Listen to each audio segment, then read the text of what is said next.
At this place in history, we're on Route 22A in Orwell with Steve Perkins, the Executive Director of the Vermont Historical Society. Steve, what brings us here this week? Well, Mike, we are on the site of the Mount Independence Military Road, which connected Mount Independence on down through Hubbardton. And so we're going to head over to the Mount, as they call it, which is a state historic site managed by the Vermont Division for Historic Preservation.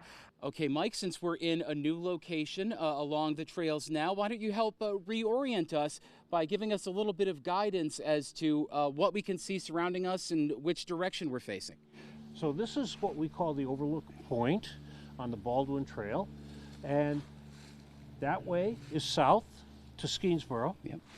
That way is north to Ticonderoga, Crown Point, and Canada. It's the summer of 1777. Yeah.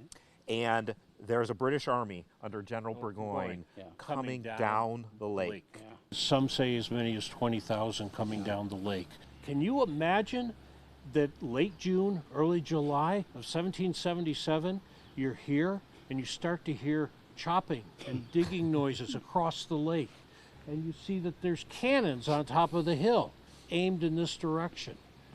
The British had taken and built a battery and placed cannons on the top of Mount Defiance. The British could not only fire in this direction, but they could also see everything that was going on here. The entire mountain was bare. There were no trees here. There were no trees for miles around here because of firewood needs.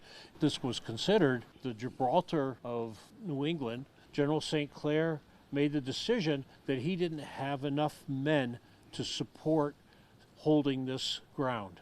It would take 8,000 to 10,000 men to actually man Ticonderoga in here, and he had 2,500 or so available, because a lot of them have been shipped down to help General Washington.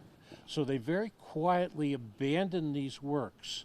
The only problem was there was a French officer who set fire to his cabin, which lit up the entire mountain. The British were able to figure out what was going on, and thereby mobilized their troops to come across the bridge, which was still intact, and take them out. Very close to where we're standing right now, that bridge, in fact. The bridge was down over there. Burgoyne's army lost at the battles of Saratoga, and not that it ended hostilities, but it shut down the clash of large armies. Most of the American families along Lake Champlain actually abandoned their farms when the British came down. So, Mike, how can people visit this site today?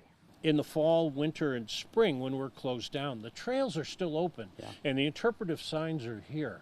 So you can walk the trails and you can soak in the history, especially when the leaves are off the trees. We always leave brochures on the front door with a trail map and numbers that you can use to find your way. And during the spring and summer, the museum is here, and there's reenactments and all sorts of stuff going on. There is, yes. Retreating from the Gibraltar of New England at this place in history.